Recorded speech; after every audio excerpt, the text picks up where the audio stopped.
नमस्कार दोस्तों, आप सभी का स्वागत है हमारे YouTube चैनल यूथ इन्फोटेक में। आज के वीडियो का टॉपिक है जुलाई करंट अफेयर पार्ट 1। तो इसमें हम लोग 30+ क्वेश्चंस देखेंगे जुलाई के करंट अफेयर से। तो सबसे पहले क्वेश्चन दोस्तों, हाल ही में चीन के प्रसिद्ध लोकतंत्र समर्थक नेता एवं नोबेल शांति पुरस्कार विजेता लियू सियाओबो का निधन हो गया। उनको किस वर्ष के नोबेल शांति पुरस्कार से सम्मानित किया गया था? तो इसका आंसर है दोस्तों ऑप्शन डी, वर्ष 2010 में। इनसे रिलेटेड न्यूज़ देखते हैं। तो 13 जुलाई 2017 को चीन के प्रसिद्ध लोकतंत्र समर्थक नेता एवं नोबेल शांति पुरस्कार विजेता जिनका नाम है लियू सियाओबो का निधन हो गया। ठीक है, इनको 2010 में नोबेल शांति पुरस्कार से सम्मानित किया गया था। नेक्स्ट क्वेश्चन हमारा, हाल ही में केंद्रीय रेल मंत्री सुरेश प्रभाकर प्रभु ने कहाँ देश की पहली सौर ऊर्जा पैनल युक्त डेमो ट्रेन का उद्घाटन किया? तो इससे जुड़ी हुई न्यूज़ है। 14 जुलाई 2017 को केंद्रीय रेल मंत्री जो अभी है सुरेश प्रभाकर प्रभु ने नई दिल्ली में इस ट्रेन का उद्घाटन किया था। ठीक है, तो हमारा ऑप्शन है आपका सी, नई दिल्ली। इनसे जुड़ी हुई है बहुत सारी बातें यहाँ पे लिखी गई हैं, आप चाहे तो वीडियो पॉज करके देख सकते हैं। हमारा थर्ड क्वेश्चन, हाल ही में भारतीय महिला क्रिकेटर मिताली राज ने वनडे मैचों में सर्वाधिक रन बनाने के मामले में किस खिलाड़ी का रिकॉर्ड तोड़ा? तो आइए इससे जुड़े क्वेश्चन देखते हैं, आइए इससे जुड़े हुए फैक्ट्स देखते हैं। तो 12 जुलाई 2017 को भारतीय महिला क्रिकेट टीम की कप्तान मिताली राज ने अंतर्राष्ट्रीय महिला एक दिवसीय क्रिकेट में सर्वाधिक रन बनाने वाली महिला बन गई। तो इन्होंने किसका रिकॉर्ड तोड़ा? इन्होंने तोड़ा, मिताली ने इंग्लैंड की चार्लोटे एडवर्ड्स के 5,992 रनों को रिकॉर्ड तोड़ा और इनका भी करंट में रन है आपका 6,228। तो ये दोनों पॉइंट्स आपको याद रखने होंगे। नेक्स्ट क्वेश्चन दोस्तों, जुलाई 2017 में संपन्न formula 1 car race Australian grand prix का खिताब जीतने वाले वॉल्टेरी बोटास किस टीम से जुड़े हैं? तो न्यूज़ देखते हैं।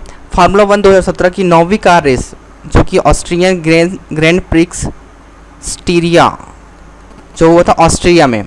तो फार्मूला 1 सत्र 2017 की 9वीं कार रेस थी जो कि ऑस्ट्रिया में हुआ। तो इनका टीम का नाम है जर्मन टीम जो कि मर्सिडीज बेंज कार कंपनी है। उनके आपका ड्राइवर थे वोल्टेरी बोटास जो कि फिनलैंड से है, ने यह रेस जीती थी। तो इसका आंसर आपका आंसर सी, मर्सिडीज बेंज जो कि जर्मनी की कंपनी है।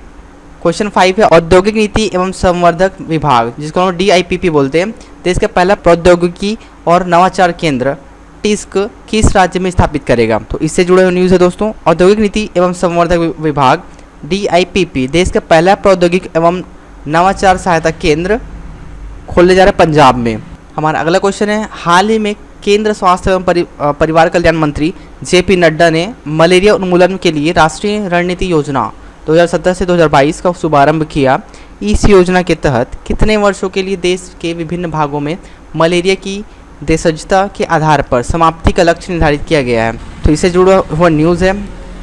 ये हुआ था 12 जुलाई 2017 को केंद्रीय स्वास्थ्य एवं परिवार कल्याण मंत्री JP नड्डा ने मलेरिया उन्मूलन के लिए राष्ट्रीय रणनीति योजना 2017-2022 का शुभारंभ किया। तो ये हुआ आगामी 5 वर्षों के लिए। तो हमारा आंसर है ऑप्शन सी, 5 वर्ष। अगला क्वेश्चन है, हाल ही में पंजाब मंत्रिमंडल द्वारा अनुमोदित नई परिवहन नीति के मसौदे के तहत जारी परमिट कितने वर्षों की अवधि तक मान्य होगी? तो इससे जुड़ा न्यूज़ है। पंजाब मंत्रिमंडल द्वारा नई परिवहन नीति के मसौदे को मंजूरी प्रदान करने के लिए जारी मसौदे के तहत परमिट दिए गए 5 वर्षों की। तो हमारा ऑप्शन सी, 5 वर्ष इस करेक्ट आंसर। हमारा अगला क्वेश्चन, हाल ही में युवा कार्यक्रम और खेल मंत्रालय द्वारा कुल कितनी बार स्लम युवा दौड़ प्रतियोगिता आयोजित करना प्रस्तावित किया गया है? तो इससे जुड़ा हुआ इंपॉर्टेंट फैक्ट्स है। आपके केंद्रीय खेल एवं युवा मंत्रालय मंत्री विजय गोयल और नागरिक विमानन राज्य मंत्री जयंत सिन्हा द्वारा 6ठी स्लम युवा दौड़ को हरी झंडी दिखाकर रवाना किया गया। तो आपका आंसर है 11 बार प्रस्तावित किया गया है। हमारा अगला क्वेश्चन है, ऊर्जा दक्षता सेवा लिमिटेड EESL किस देश की कंपनी है? इससे जुड़ा हुआ न्यूज़ है। भारत की ऊर्जा दक्षता सेवा लिमिटेड EESL और सऊदी अरब की राष्ट्रीय ऊर्जा सेवा कंपनी के बीच ऊर्जा दक्षता कार्यक्रम को लागू करने के और खाड़ी देशों में मांग वृद्धि के उपायों को लागू करने हेतु एक समझौता हुआ है। तो यहाँ पे EESL जो है आपका भारत की कंपनी है। तो हमारा ऑप्शन है बी जो है हमारा सही है। हमारा नेक्स्ट क्वेश्चन है, एयर इंडिया की वर्तमान में बाजार में हिस्सेदारी कितनी है? तो यहाँ पे हमारे पास न्यूज़ है कि एयर इंडिया का कुल 17% बाजार में हिस्सेदारी है और ये इस हिस्सेदारी के साथ देश की सबसे बड़ी विमानन कंपनी है। तो ऑप्शन सी इज करेक्ट। तो नेक्स्ट क्वेश्चन है हमारा, भारत का पहला मवेशी ब्लड बैंक किस राज्य में स्थापित किया जा रहा है? हमारे पास न्यूज़ है, ओडिशा सरकार द्वारा राष्ट्रीय कृषि विकास कार्यक्रम के तहत देश के पहले मवेशी ब्लड बैंक खोलने से संबंधित प्रस्ताव को सहमति प्रदान की गई है। तो हमारा ऑप्शन बी ओडिशा जो कि सही आंसर है। क्वेश्चन नंबर 12 है हमारा, हाल ही में किस शहर को यूनेस्को द्वारा वर्ल्ड बुक कैपिटल 2019 नामांकित किया गया है? हमारे पास ऑप्शन है Athens, Sharjah, Conakry and New York. इससे जुड़ा न्यूज़ है, शारजाह जो कि यूएई में है को वर्ष 2019 के लिए यूनेस्को ने महानिदेशक इरिना बोकोवा ने सलाहकार समिति की सिफारिश पर वर्ल्ड बुक कैपिटल नामांकित किया गया है। इससे पहले इससे जुड़ा एक और न्यूज़ है जो आपके एग्जाम के पॉइंट ऑफ व्यू से इंपॉर्टेंट है। तो यहाँ पे हमारे देश की राजधानी नई दिल्ली है, उसको वर्ष 2003 के लिए वर्ल्ड बुक कैपिटल घोषित किया गया था। और इससे जुड़े हुए एक और क्वेश्चन पूछा जा सकता है, यूनेस्को जो है उसका मुख्यालय कहाँ है? तो मुख्यालय है उसका पेरिस है जो कि फ्रांस में है। क्वेश्चन 13 है हमारे पास, जून 2007 को उत्तराखंड सरकार ने अपने कार्यकाल के 100 दिन पूरे होने पर उपलक्ष्य में एक मेट्रो रेल परियोजना की घोषणा की गई। यह परियोजना कार्यान्वित होगी कहां से कहां तक? आपको 2 डेस्टिनेशन पॉइंट बताने हैं। तो इस रिलेटेड न्यूज़ है आपका, 25 जून 2017 को उत्तराखंड के मुख्यमंत्री कौन है? त्रिवेंद्र सिंह रावत ने अपनी सरकार के 100 दिन पूरे होने पर राजधानी देहरादून में 100 दिन सरकार के 100 दिन विकास के इस नाम से पुस्तक भी लॉन्च किया और एक परियोजना क्रियान्वयन किया जो है आपका बी देहरादून से हरिद्वार के बीच। क्वेश्चन 14, हाल ही में उत्तर प्रदेश के किस विभाग द्वारा नया सवेरा योजना शुरू की गई? तो आइए देखते हैं न्यूज़। उत्तर प्रदेश में श्रम विभाग द्वारा नया सवेरा योजना की शुरुआत की गई है। इससे जुड़ी हुई अन्य बातें ये हैं कि इसका मुख्य उद्देश्य है आपका बाल श्रम से मुक्ति, सामाजिक, शैक्षणिक और नैतिक विकास करना। आइए अगला क्वेश्चन देखते हैं। हाल ही में केंद्रीय संस्कृति एवं पर्यटन राज्य मंत्री स्वतंत्र प्रभार महेश शर्मा द्वारा उत्तर प्रदेश के किस जिले में भारत के सांस्कृतिक मानचित्रण अभियान का शुभारंभ किया गया? संबंधित तथ्य है हमारे पास, केंद्रीय संस्कृति और पर्यटन राज्य मंत्री स्वतंत्र प्रभार डॉक्टर महेश शर्मा द्वारा मथुरा जनपद के गोवर्धन प्रभाग में भारत के सांस्कृतिक मानचित्रण अभियान का शुभारंभ किया गया। तो हमारा आंसर है ऑप्शन ए मथुरा जो कि उत्तर प्रदेश में है। नेक्स्ट क्वेश्चन है, कुपोषण को समाप्त करने हेतु दस्तक अभियान की शुरुआत करने वाला देश का पहला राज्य कौन सा है? तो आइए देखते हैं न्यूज़। मध्य प्रदेश के मुख्यमंत्री शिवराज सिंह चौहान द्वारा जावरा जो कि रतलाम जिले में है आयोजित स्कूल चले हम अभियान कार्यक्रम में दस्तक अभियान के द्वितीय चरण का शुभारंभ किया गया है। जो तो मध्य प्रदेश आपका देश का पहला राज्य जो कि बच्चों को कुपोषण समाप्त करने हेतु यह अभियान संचालित कर रहा है। तो आपका आंसर है ऑप्शन ए मध्य प्रदेश। अगला क्वेश्चन है हमारा, जुलाई 2017 को भारतीय क्रिकेट कंट्रोल बोर्ड बीसीसीआई ने किस पूर्व भारतीय कप्तान को टीम इंडिया का मुख्य कोच नियुक्त किए जाने की घोषणा की? तो हमारे पास न्यूज़ है आपका, बीसीसीआई के कार्यवाहक सचिव जो कि यहाँ भी अमिताभ चौधरी ने रवि शास्त्री को भारतीय क्रिकेट टीम का मुख्य कोच नियुक्त किए जाने की घोषणा की। अब इनका कार्यकाल रहेगा 2019 के वर्ल्ड कप तक। तो हमारा आंसर है ऑप्शन डी रवि शास्त्री।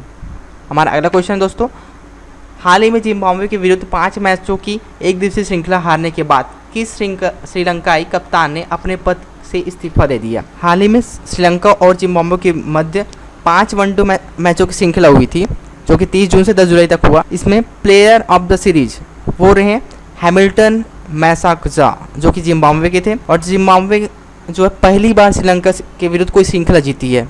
तो श्रृंखला के बाद श्रीलंकाई कप्तान एंजेलो मैथ्यूज ने तीनों प्रारूपों वनडे, टेस्ट एंड T20 से कप्तान पद से इस्तीफा दे दिया है। तो हमारा ऑप्शन डी जो है सही है, एंजेलो मैथ्यूज। हमारा अगला क्वेश्चन है, पहाड़ी गांधी किसका लोकप्रिय नाम है? इससे संबंधित न्यूज़ देखते हैं। हिमाचल प्रदेश सरकार द्वारा जारी विज्ञप्ति के अनुसार बाबा काशीराम 135वीं जयंती के अवसर पर प्रदेश सरकार ने उनके घर पर अधिग्रहण करने, संरक्षण तथा उनकी स्मृति में एक स्मारक निर्मित करने का निर्णय लिया। तो ये जो बाबा काशीराम थे इनको पहाड़ी गांधी के नाम से जाना जाता था। यह महात्मा गांधी के महान प्रशंसक और तथा आज़ादी के प्रवर्तक भी थे।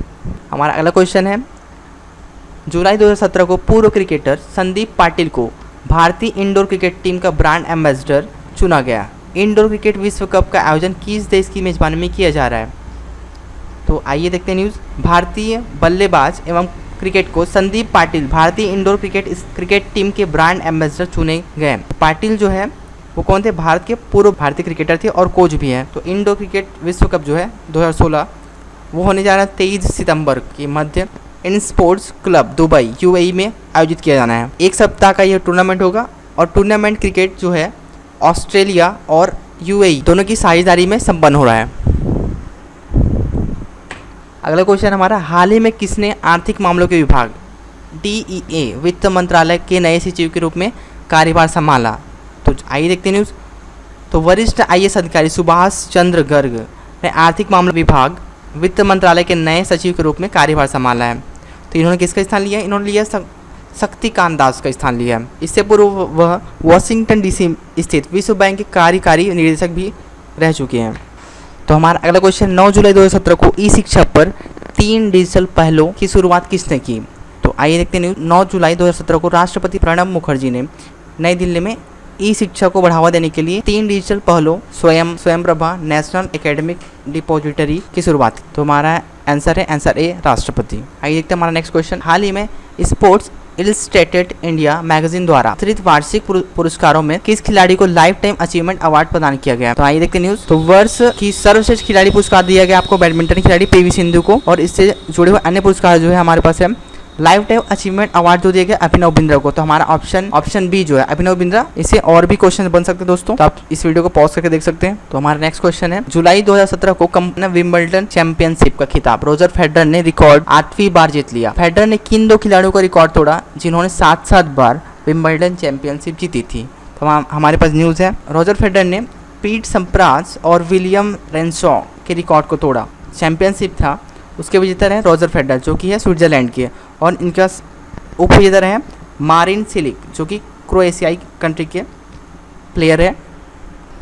आइए देखते हैं हमारा अगला क्वेश्चन क्या है, अंतर्राष्ट्रीय भारतीय फिल्म अकादमी आईफा 2017 पुरस्कार समारोह में किस फिल्म को सर्वश्रेष्ठ फिल्म का पुरस्कार प्रदान किया गया था? तो आइए देखते हैं न्यूज़। 2017 को पुरस्कारों का वितरण किया गया था जिसमें सर्वश्रेष्ठ फिल्म निर्जा को मिला था बेस्ट फिल्म पुरस्कार। ऑप्शन बी हमारा निर्जा ये सही है। हमारा अगला क्वेश्चन है, विश्व युवा कौशल दिवस कब मनाया जाता है? हम आइए देखते हैं। तो 15 जुलाई 2017 को संपूर्ण विश्व में विश्व युवा कौशल दिवस जिसको वर्ल्ड यूथ स्किल डे के रूप में मनाया जाता है। तो वर्ष 2017 में इसका थीम क्या था? तो देखते हैं थीम। तो भविष्य में कार्य के लिए कौशल skill for the future of the world. तो ये कब मनाया जाता है? 15 जुलाई। तो हमारा ऑप्शन बी 15 जुलाई ये सही आंसर। हमारा अगला क्वेश्चन है, हाल ही में भारतीय विमानन प्राधिकरण द्वारा गठित एक स्वतंत्र एजेंसी द्वारा उपभोक्ता संतुष्टि सूचकांक जारी किया गया। इसके अनुसार देश के किस हवाई अड्डे को उपभोक्ता संतुष्टि में प्रथम स्थान प्राप्त हुआ? तो आइए देखते हैं। तो भारतीय विमानन प्राधिकरण द्वारा गठित एक स्वतंत्र एजेंसी द्वारा किए गए संतुष्टि सूचकांक जारी हुआ जिसके अनुसार रायपुर के स्वामी विवेकानंद हवाई अड्डे को एक बार फिर से उपभोक्ता संतुष्टि में प्रथम स्थान प्राप्त हुआ। दूसरे स्थान पर रहे उदयपुर हवाई अड्डा और तीसरे पर है अमृतसर। हमारा अगला क्वेश्चन, हाल ही में डॉक्टर वेद प्रकाश मिश्र की अध्यक्षता में गठित समिति में केंद्रीय जहाजरानी और सड़क परिवहन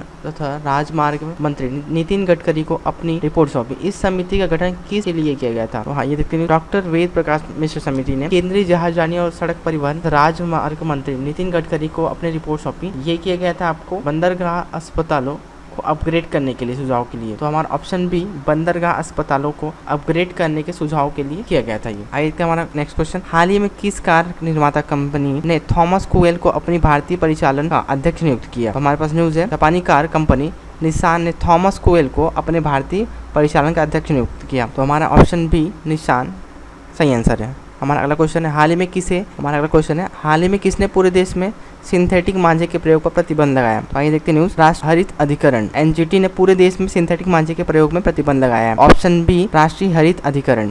हमारा अगला क्वेश्चन है, आसियाना में प्रवास करने वाले अंतिम राष्ट्रपति कौन थे? तो इससे रिलेटेड न्यूज है हमारे पास। राष्ट्रपति प्रणब मुखर्जी ने देहरादून स्थित आसियाना उपभवन का उद्घाटन किया। इससे पहले पूर्व राष्ट्रपति KR नारायण आसियाना में प्रवास करने वाले अंतिम राष्ट्रपति थे।